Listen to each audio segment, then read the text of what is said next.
Free audio post-production by alphonic.com.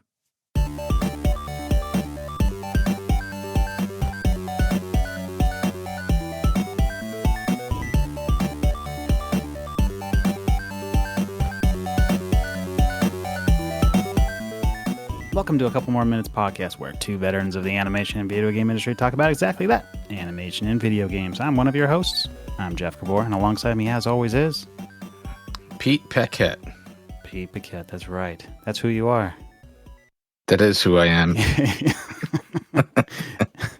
This week, we're taking a week off of our quantum assurance board, and instead we have just basically our Shoot the Shit episode, where it's a free-for-all where we discuss whatever we want. And this week, we're going to discuss basically what we're playing and the interesting topic of where creativity and ideas come from. But next month, or our next episode, I should say, our quantum assurance board is going to take a look at Data East's NES game Karnov, because it's Karnovember. Yeah, that's it's a stretch. It is what it is. I will admit, I rented this game multiple times because I really loved it. Yeah, So, I did too. But let's see what time did to Karnov, the mascot of Data East. I mean, it's got to be pretty good if they base their whole company mascot on him. Yeah, no, that's true. So, but first, as always, we got our animation tip of the week.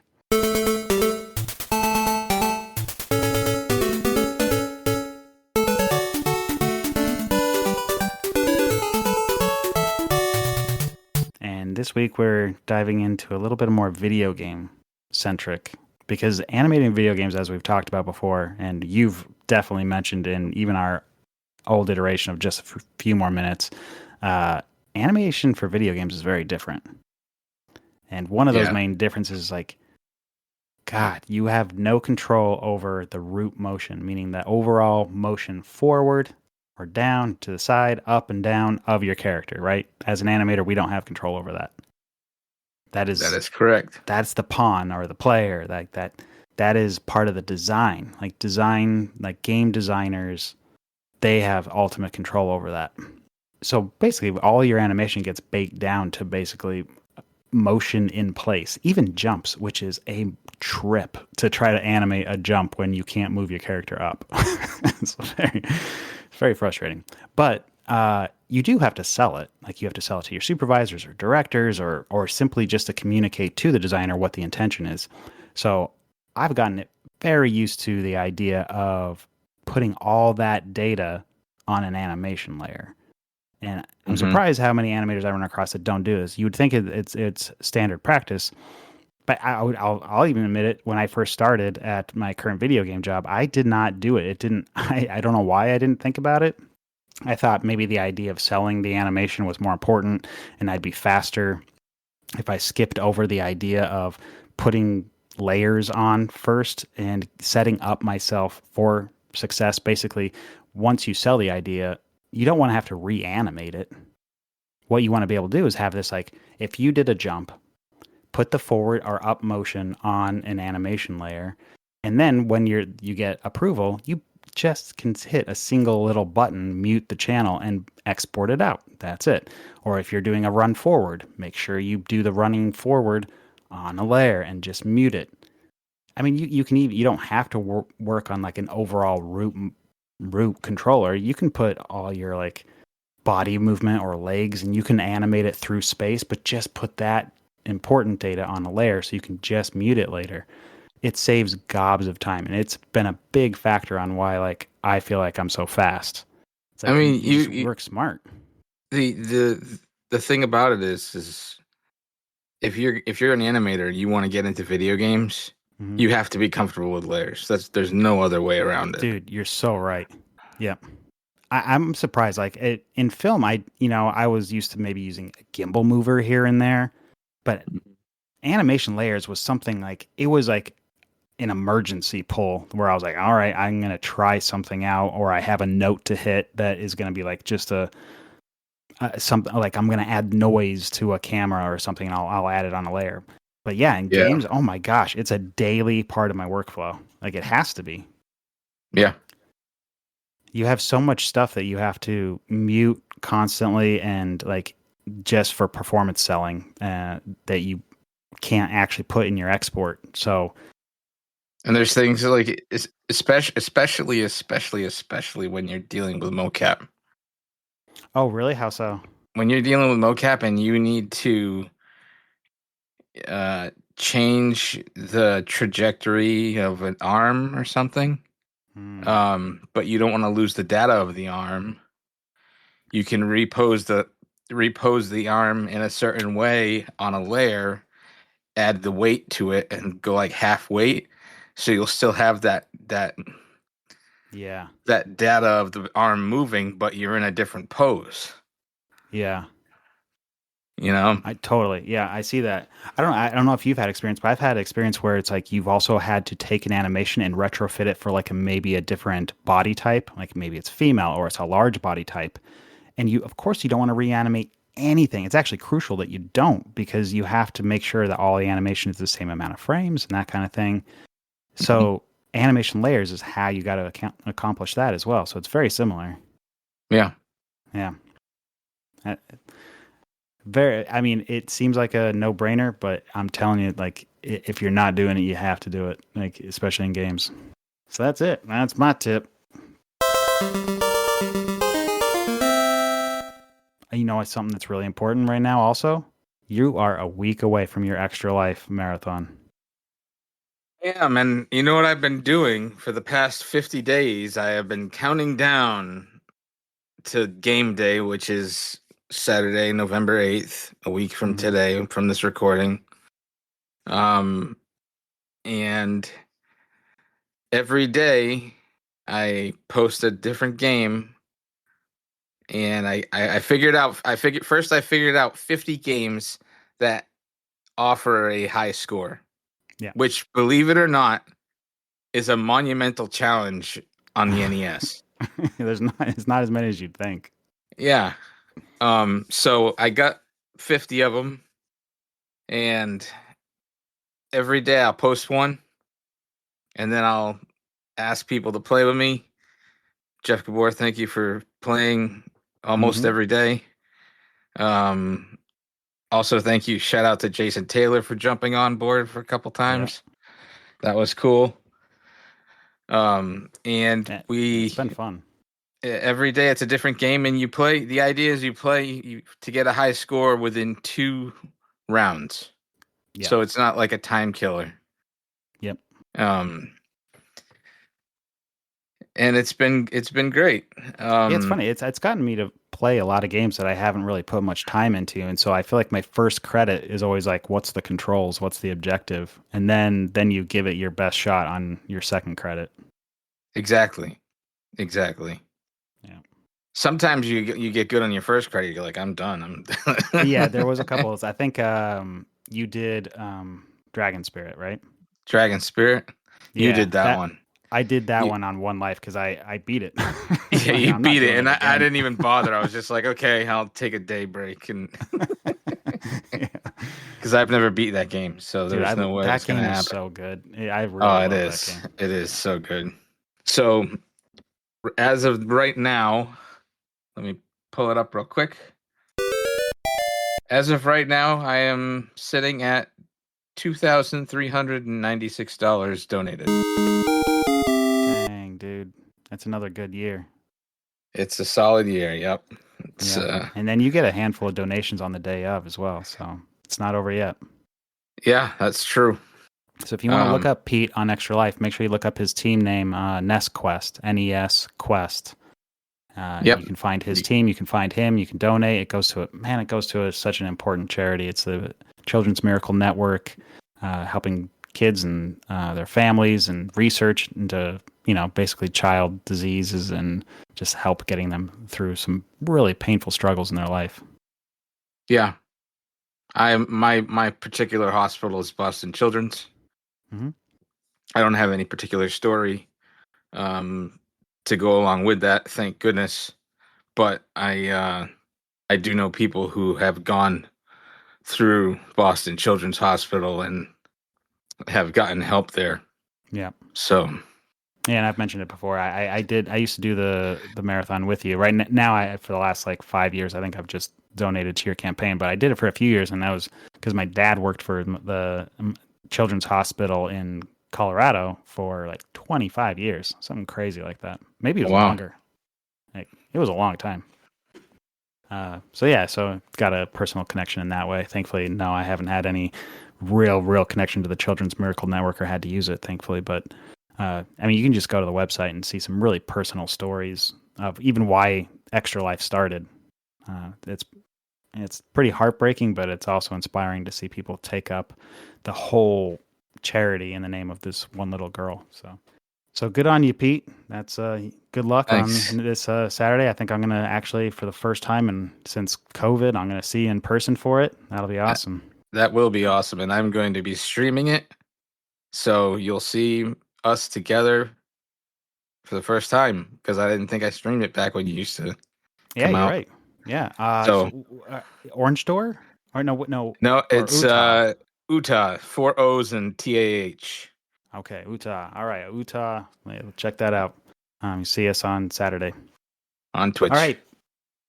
More from you, Pete. How about we get some Pete's top 6, huh?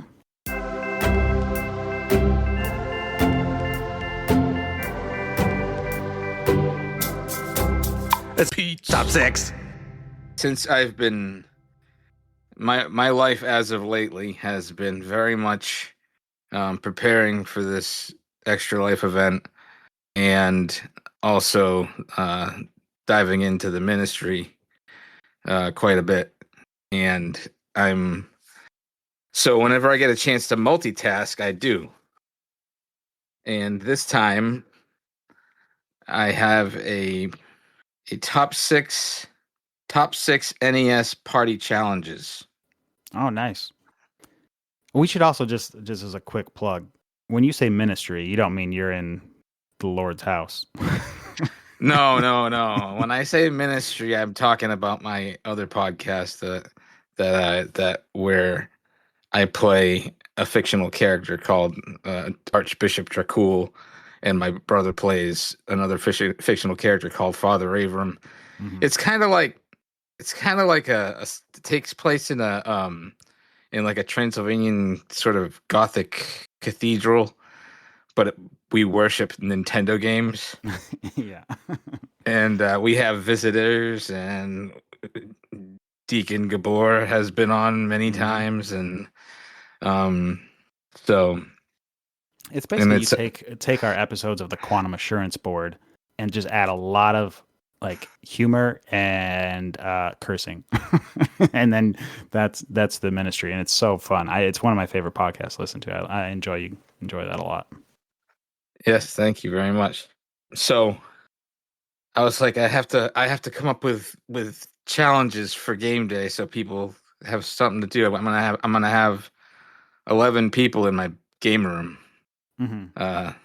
on game day. So my first one is, how long can you survive Contra without the cheat code?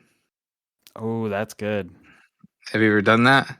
Dude, I will be honest. I love Contra. I'm not good at it. I'm not. Oh, really? Like, yeah. That's I will not That's win that one. surprising. Especially Yeah. as you're so good at Mega Man. So There was a moment last year where I was like, I'm gonna try to do this game deathless, and I gave it a couple shots, and I was like, you know what, screw this. It's just not. I just like to run and gun and just have fun with the game. Like trying to like figure out every single technique to make sure you don't die. Yeah, that's a good one. I like that. Yep. Next one is beat the sewer level in Teenage Mutant Ninja Turtles. The sewer, not the water. The dam. Sorry. The dam. Okay, the dam. Yeah, the water. Undoing the bombs. Yep, that one. Yeah. Okay, that one I can do that. I can do that. Actually, that one would be a good one. Who can do it in the least amount of time? Yeah, that would be a good one. Yeah, good luck with that. Because then you start really getting your heart going. You start taking risks that you probably shouldn't. Yeah, that's good. Survive a round with Mike Tyson. Oh, dude. All right. I have a confession. I love Mike Tyson's Punch Out, and I've never made it to Tyson. You So never did, huh? I've never even tried. I've never Wow. made it. Well, unfortunately, it's hard to do when you're streaming because of the latency. Exactly. So I'm gonna have to put in a cheat code to get a password to get to Tyson, and Yeah. and Do and then just try to hope for the best, because you don't have a gaming monitor, do you? a gaming monitor. Yeah, You like mean a like monitor that has like a zero point 0.1 millisecond delay. my son has one. He took it to college. Gotcha. Because I know you're getting a a Mister, and those have like basically no lag. So I found using the Mister with a gaming monitor, it's pretty good. I don't think it's good enough to beat Tyson, but I'd be curious to see if it's doable. Hmm. You never know. Yeah, I got crap monitors pretty much. Yeah, that ain't gonna help you. That's definitely not gonna help you. Next one, beat the first level in Transformers. Nah, dude, that's impossible. Good luck. Transformers being the Famicom release, it was never released over here For because good it was reason. such a piece of shit. Dude, every time you die, that stupid sound effect. Number 2 is Land the Plane and Top Gun. All right. And number 1 is Nintendo World Championships. Yes. Now that is a lot of fun if you get a Yeah. lot of people playing it and stuff, because first it's really hard, but they always give you a score regardless of how you do. Ah. So which version is this? This is the Mario Rad Racer Tetris? Yes. Nice. Yeah, okay. And that's my top 6 I love that. NES party challenges. All right, I'm down for those. I definitely I think I can do a couple of them. Turtles being one I can definitely get, and then I think I can do Mystery Nintendo of World Convoy. Championship. Oh man, yeah, well, that's awesome. So again, good luck on this Saturday, and hopefully we get a few extra donations. And I'm looking forward to trying those challenges. Uh, Outside of that, have you been playing anything lately? Just the games I've been counting down. I haven't had much time to play anything else. But I will say, like, out of all the games that I've played, we've played about 43 now. Yep. I gotta say, I was pleasantly surprised with Popeye. Dude, you stole it right out of my mouth. That game is fun. Yeah, it's super fun. Yeah. It's super fun, and it's accessible. It's not like it takes a lot of effort to figure it out, No, it you has know? all the same charm as Donkey Kong. Like it feels very similar. It's just like it's just fun and charming, and it's got a little extra added, just like animation and character to it, with like eating the spinach and going after Bluto. And oh yeah, I actually hadn't really played it much. Like I'd maybe played the first screen once and just kind of passed it up. And I totally robbed myself of a really good game. Yeah, it's fantastic.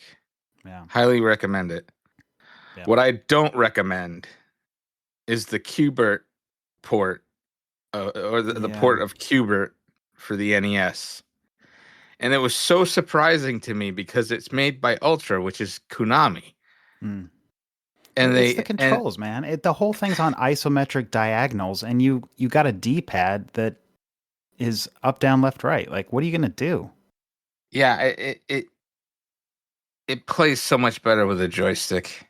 Yeah, it's got the same problem as Marble Madness. It's like, all right, well, which controls do you want? It gives you the option. Do you want to use the like turn your controller at a 45-degree angle, so like pressing, or so you're basically your crosshairs of your D-pad end up being diagonal Yeah. inputs, or do you actually have to hit both up and right to go, diagonal 45 degrees? Like either way, it doesn't feel good.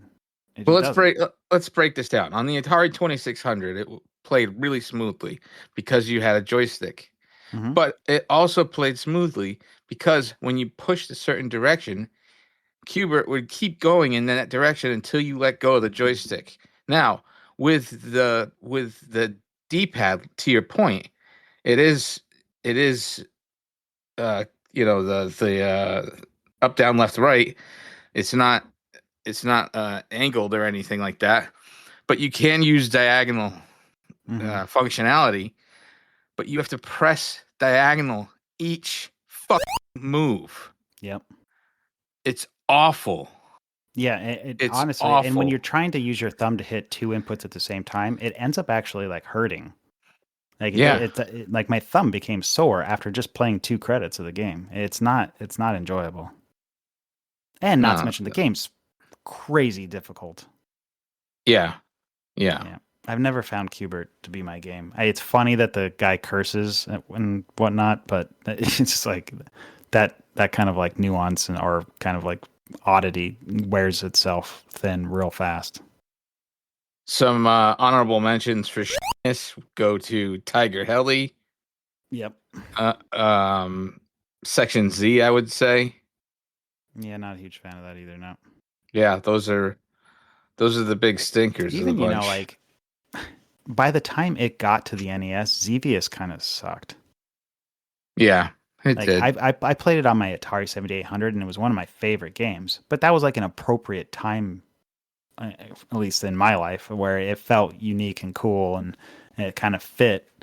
But that's a game from like the Well, again, 70s. you had a joystick too. Yeah, true. Yeah, yeah. I had yeah, it was perfect for the 7800 having the joystick and the two red buttons on the left and the right, and so you had your like firing and your bombs, and it just felt very natural. It doesn't feel good.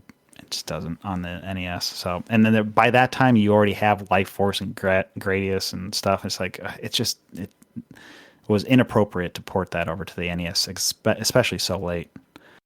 So yeah, not Yeah, a great one. but how good is Rekka?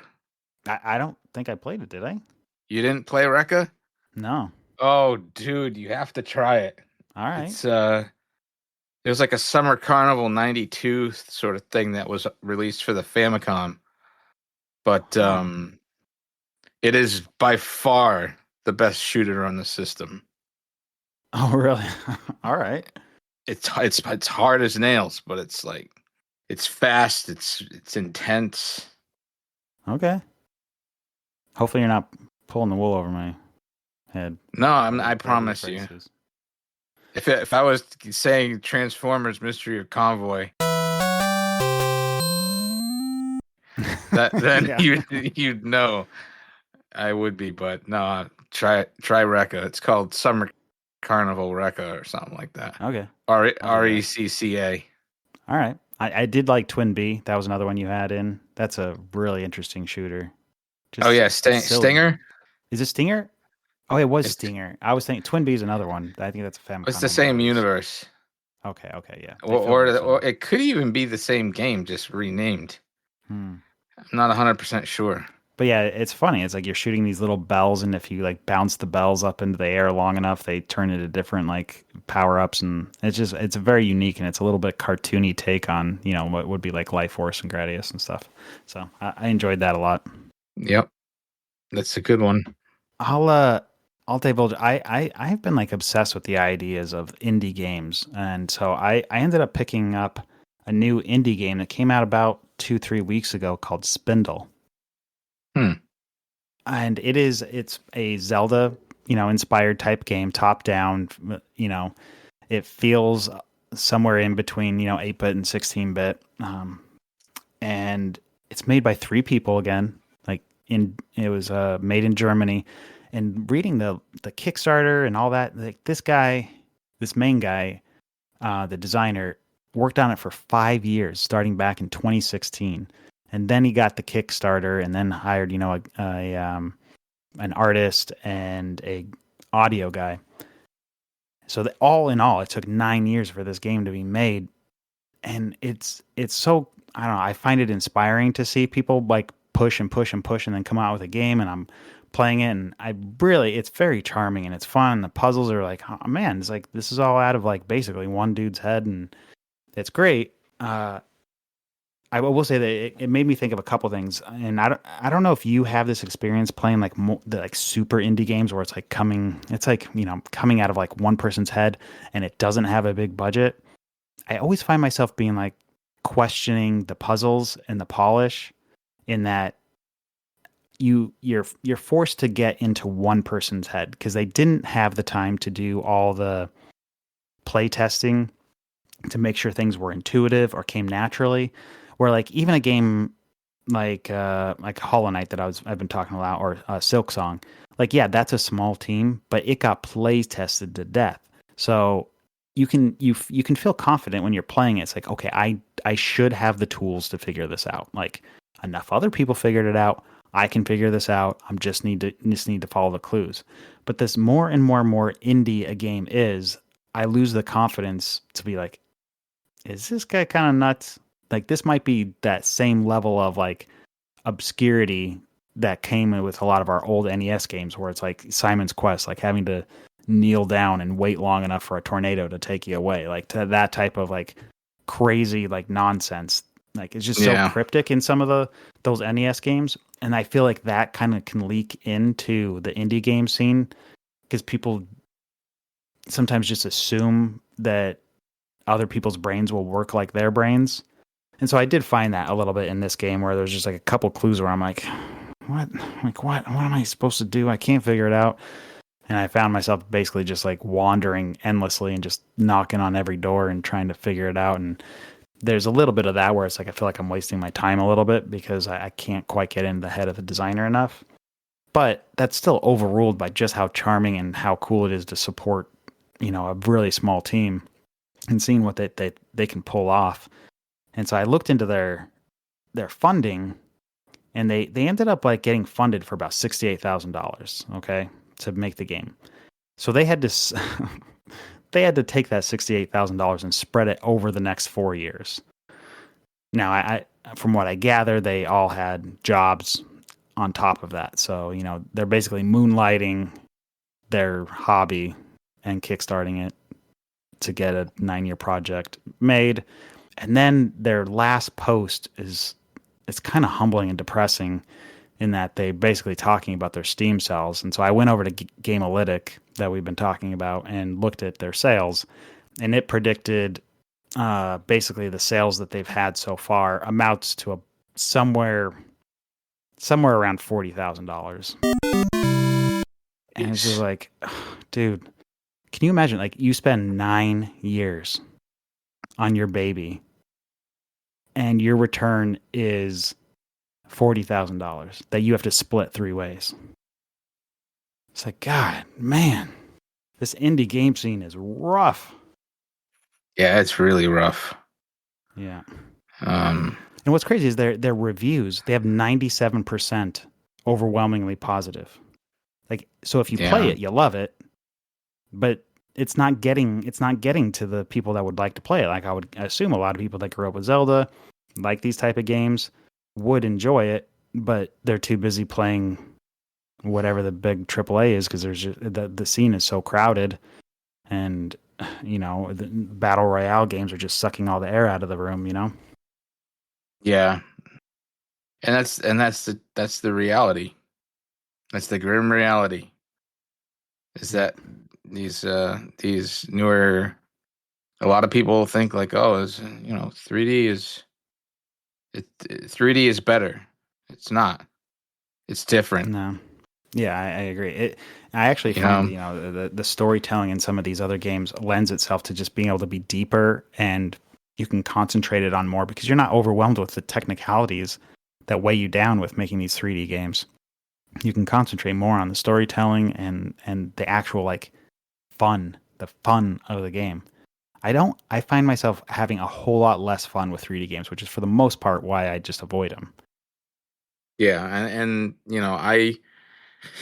I'm in the same boat. Like I love Risk of Rain, the original Risk of Rain. Do you remember that game? Yeah, I bet. I didn't play it, but I recall it. I loved that game so much, and then they released a sequel, and it was 3D. Yeah. I didn't even bother.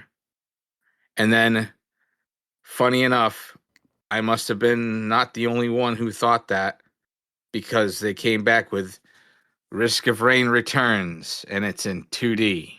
Mm. So I just think some things are meant to be in 2D, and Mm-hmm. going to 3D isn't going to change anything. No, I know. And we were talking about last episode about, Super Meat Boy making its way over to 3D. And one of my all-time favorite games is Enter the Gungeon, and they're coming out with a sequel that it's 3D, and it's just like, oh no! Yeah. It would have been a day one immediate purchase on either of those games if they were traditionally a traditional sequel with the 2D again. Like those games are amazing. Like, Moonlighter is having a sequel come out, and it's going to be in is 3D. it? Oh no! Yeah. That original is so amazing. The pixel art is fantastic. I think it's like post-rendered or something, but it's still beautiful. Like it's just amazing. Like that game is fantastic. Yep. I know I'm missing a big one. I just can't think of it right now. Even Hyperlight Drifter, Hyperlight Breaker is all 3D. Oh, really? Yeah. Yeah. Damn. Yeah. A lot of stuff, man. So we'll see where it pans out. But I wish there was a little bit more. Like if I could, I would get everybody to give Spindle a chance. It doesn't cost much of anything, and it helps continue to just like promote the idea of indie people going into this and having a return on their investment of 9 years of their life. God, like it's crazy that their Kickstarter will end up making more money than their entire run of selling the game. That's bananas. That shouldn't happen. Yeah, that's crazy. Yeah. All right. Our other major topic, we'll play a little music, and when we come back, we're going to talk about where creativity comes from. Sound good, Pete? Sounds deep. Oh, yeah. Let's go deep. Let's do it.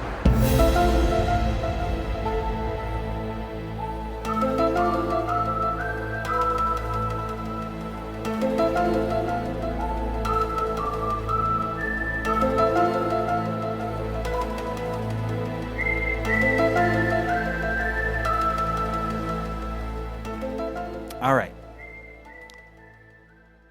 I can get a little woo-woo here, but I'll let you speak first. Like, Pete, where do you feel like your ideas come from, or your creativity? And I mean, not what inspires you, like not necessarily like I watch Mr. Rogers and it puts me, I get ideas, or the Muppets, or like you're always really good at having these inspirations of like that you would talk about at Blue Sky back in the day, of things that would inspire you, like the Fraggles and that kind of stuff. But that's different. Inspiring is different. But where do your ideas, when you have your moments of aha, I like, what made you think of actually doing the Treehouse Studios, or having some of the most insane cool shots on with Scrat that I've ever seen? Like you've had these sparks of genius.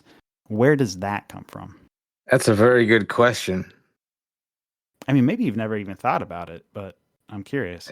To be honest, I haven't. I always attest my creative things to artists before me, and Yeah. that have inspired me. Mm-hmm. I really don't know what else it could be. I mean, So let me spill the beans a little bit on like I've definitely changed where I feel like creativity comes from, and I've spent a lot of time in my early life kind of thinking about creativity being something that someone attributes to you, meaning like, oh, you would hear that from like your parents or like teachers or something. You're such a creative person, or your friends. Oh, you're so creative. You're so creative. And so it's like, oh, I am. It's coming from me. And then there's this like pressure that like these ideas have to like somehow just like fall out of you. But I really don't feel like it doesn't resonate. That idea just doesn't resonate anymore. And so when I'm talking about like when you have these eureka moments, and there's a flash of a thought comes into your head where you're like, oh my God, that's it. That's what I need to do. It's kind of usually when your mind is more quiet, when you're not overly thinking about it. You're not sitting with a blank piece of paper and you're trying to like write down this idea or do this drawing and forcing it. You're not. Yes, that's exactly it. It's so, like, exactly it, because yeah. I always tell people, don't try so hard. Yeah. Like I would tell students all the time, don't try so hard. I made some of the best work I've ever done when I didn't give a shit about it. Well, I mean, certainly if you let the idea come naturally, and so you're lowering your monkey mind, you're allowing these extra sensory, like these thoughts to come from a different place. You're tuning out the noise of your monkey brain, and it comes in. And I've started to take a different look and starting to feel like maybe this stuff is actually coming from almost a spiritual place. And I'm really not a religious person, but it's starting to feel like more and more, the more I quiet my mind and the more I allow or even ask, I'm going to go woo woo, but I have now taken to the point where I will ask the universe for help. It's like, hey, I need help here with this idea and this thought. And then those ideas always come either I'm in the shower, I'm not thinking, I'm going for a walk, or I take a nap, or I just wake up in the morning and it's just there. It's there as if I did not try. I didn't try at all, and it comes, and I'm so thankful for it. And it feels like you're catching lightning in a bottle sometimes from somewhere else, and it's like showing nothing but gratitude for that. It feels like then you get more of it, and you end up. It almost feels like someone else is leading your hand, and it actually feels very safe to have that, and to like take some of the pressure off yourself that you need to be the one to have these brilliant ideas come. You can actually just almost relent and let these outside forces almost like help you out. And so I think what you said resonates. It's so right. Like, don't try so hard. I mean, it's so true. Like, it'll come, and if it doesn't come, it's not supposed to. And the other thing too is that the shower is almost to me like a sanctuary of place to go to come up with creative ideas. Yeah. If you're one of the monsters that brings a radio into the shower, stop it. Stop it. You're robbing yourself of your sanctuary. that is the place where I swear all like my best ideas for sure are the shower where they come. And I'll say that one example of that, I was out when I was working on Scrat Tales. I was doing the writing and directing along with a bunch of other people for these 6 shorts for Scrat. It's on Disney Plus, Scrat Tales. So I co-directed and wrote the 5th episode, and there was one joke. Like we spent all day brainstorming, and it would wear me out, and I hated it, and I feel like I never really came up with anything I liked during those moments because we were sitting there and forcing it. We would, we're going to be in this meeting for 6 hours until we come out of there with this many jokes or whatever. It's just like, oh God, it just doesn't, you're forcing it. But I went after one of those sessions. I just hit the shower and I was like, I just need to zone out. And then boom, a joke came into my head and I was like, I got to do it. I absolutely have to do that joke. And because I started laughing to myself because I don't even know where the damn idea came from. I wasn't actively trying to think of anything. It just popped into my head. And it was the joke where I was going to have a storyboard artist, like Scrat flies up into the air. He looks down and he's so far up, he screams, and it does the classic thing where it's like you see him scream, it zooms out, you see he's screaming from the top of a mountain, you zoom out so far that you see the earth shaking, and then you zoom out one more time and you see the actual storyboard panel that the storyboard artist is pitching, and that little panel shakes off the wall because Scrat screamed so loud he shook his own storyboard panel off the wall. And I thought it was so damn funny. And it's like I've seen versions of that, but I haven't seen the storyboard artist type of thing. And I remember pitching it, and like it got a really good reaction. It was so funny. And then I'll spare you the details of like, I ended up having to fight for that joke because it went full circle to the point where it was like, it's so funny. Then it was like, no, it's not funny anymore. It's like, it's not funny anymore because you guys heard the joke 7 times and now it's not funny, but it was super funny when you first heard it. And then I had to fight for it, and it ended up making it into the final version, which, because of COVID, that storyboard artist actor had to end up being me, which was not the intention. I wasn't just trying to cram myself into the into the movie or whatever the short, but we couldn't get a crew because everything was shut down. So I was like, screw it. I got a nice camera. I'll film it myself, and I got it in. And it's so funny that it's like you go onto YouTube and it's like that moment is called out as like being one of the funnier jokes in the whole thing. And it's like, damn it, that all came because I just took my mind away and quieted it, and it came up with the signature joke of that short. And it feels so good. And I don't feel like I own it. It came from somewhere else. Yeah. I know the feeling. I know the feeling. Yeah, they always come with this aha moment. It's like somebody whispers it in your ear. And if you're an artist, I know you can resonate with that. It happens to many people in all different sorts of jobs. You just have to be quiet enough and allow it to happen. And I will say, like, this is on the tip of my mind lately because I listened to another podcast and they recently did an episode all about creativity, and I highly encourage people to give that episode a listen to it. The podcast is called the Telepathy Tapes, but specifically they're on season 2, and episode 3 is all about where creativity comes from.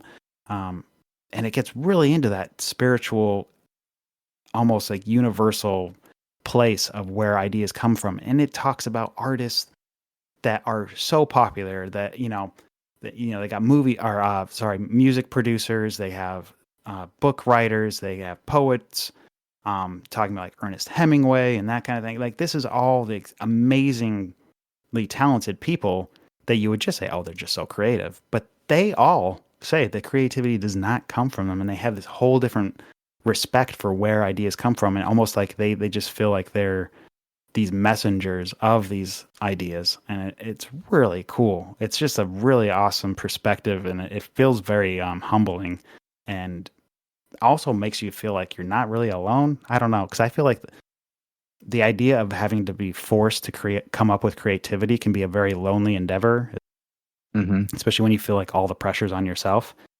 But when you start to just like lean back and allow these outside forces to speak to you, I don't know, it takes away some of that loneliness. I don't know. It's been on my mind, so I thought it would be something worth talking about. And I'm glad you've had those moments as well, Pete. No, I have, definitely.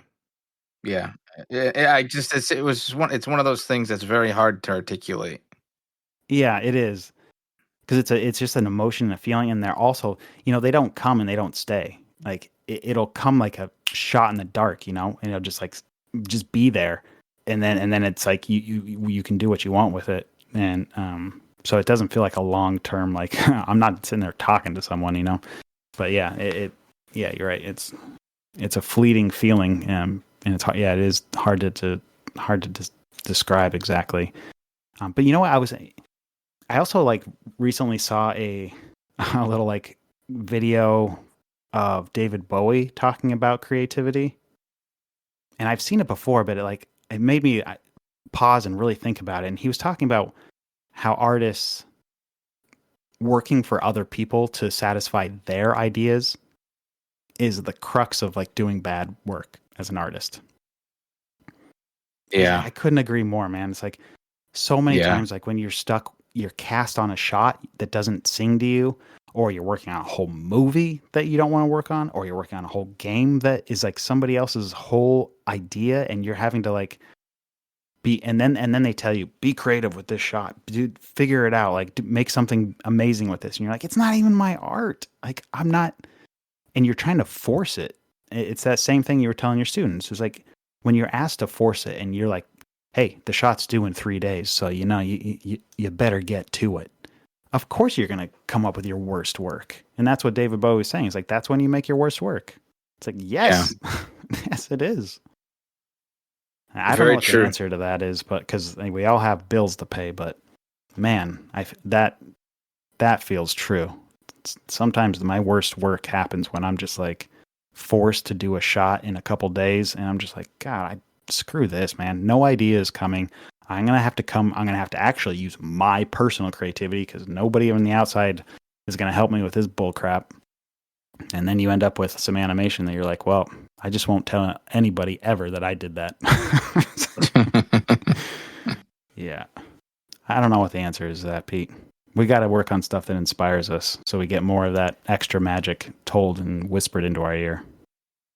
Yeah, I found a lot of my inspiration as of the over the past recent years has been just doing podcasts. Actually, you know what? I feel like, and I don't know how you came up with the ministry, but that feels like one of those ideas. It's like, wow, why was that never done by anybody else? Like this idea of taking like this religious perspective of NES games and doing a comic twist on it and like using a deacon and an archbishop. It feels like that idea came from somewhere special. And it's because it's so out there and so different. And it also is just like so obviously funny. So, I feel like it had to be come from that special place. I actually I knew I wanted to do a podcast about NES games. And I was talking over it with my brother, and he decided he wanted to join me. And then I thought about I went and saw the band Ghost. Yep, I do remember when you told me about that. And I was like, okay, so here's a band that's pretty successful, and they are like grabbing on to this very, very like macabre, dark, like front, that they're putting out there. Yep. And their music's good. So I thought, why not? Why can't I review a game as like I said, like the lead singer of Ghost? Right. Yeah, that's great. And then it all evolved from there. Yeah. Well, it's a brilliant way to put that all together, and it's not it has that same kind of fun feeling as the angry video game nerd in that like he's playing a role and a character. He's not he's not James Rolfe. Like he's playing a character, and it's like you got you doing the Archbishop, and your brother's doing the Archbishop, and you're doing Dracul. Yeah. Oh no, he does Father Avram. Sorry, Father Avram, Archbishop Dracul. I got it. Yeah. Yeah. But they're such fun characters, and it's like you guys are nothing like them. And it's funny to even because like you played Pete the Puppet for so long, which was a caricature, like the most depressed version of yourself. But Archbishop Dracul is nothing like that. He's more the guy in charge, but he's just got a mean streak in him. But he's fun, man. So I really enjoy that, man. It's definitely one of those ideas that came from a special place. Thanks, man. Yeah. It was it's a lot of fun. Yeah, you guys just wrapped really up your enjoy it. Halloween episode, and I think you're putting together your Christmas episode now, right? Yep. I got all the lines. I just got to start editing. All right, man. Well, I can't wait to hear how it comes together. And do you guys already have a game set for your next like preach or whatever you call it? Well, after the Christmas one, we're gonna be doing Rygar.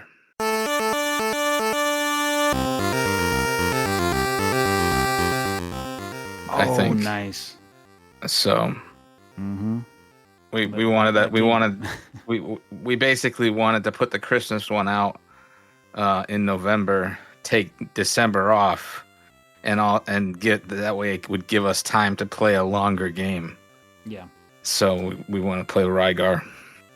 All right. Well, I look forward to that. Rygar's a fun game. I had a Atari version of that game, which is actually much closer to the arcade. Yeah. So I didn't play. I rented the actual NES Rygar a couple times, but it was so cryptic. I didn't get very far. Yeah, it's definitely different than the arcade. Yeah. It was made completely from a different place.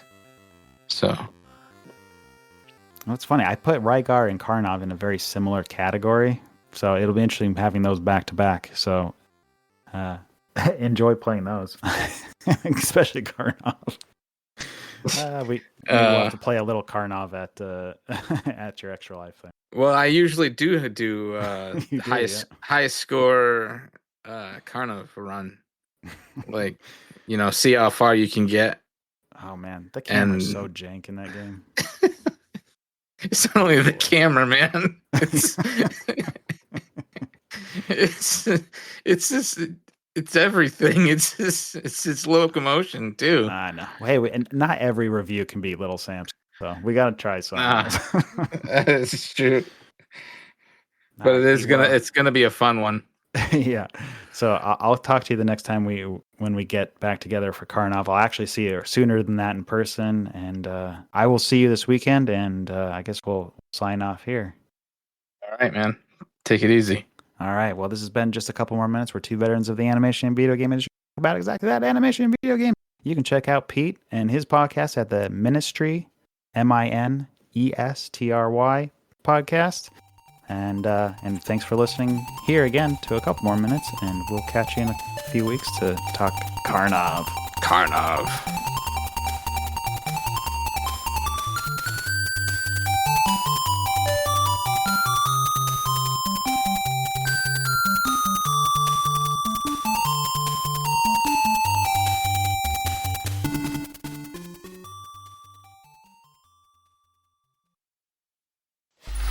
Free audio post-production by alphonic.com.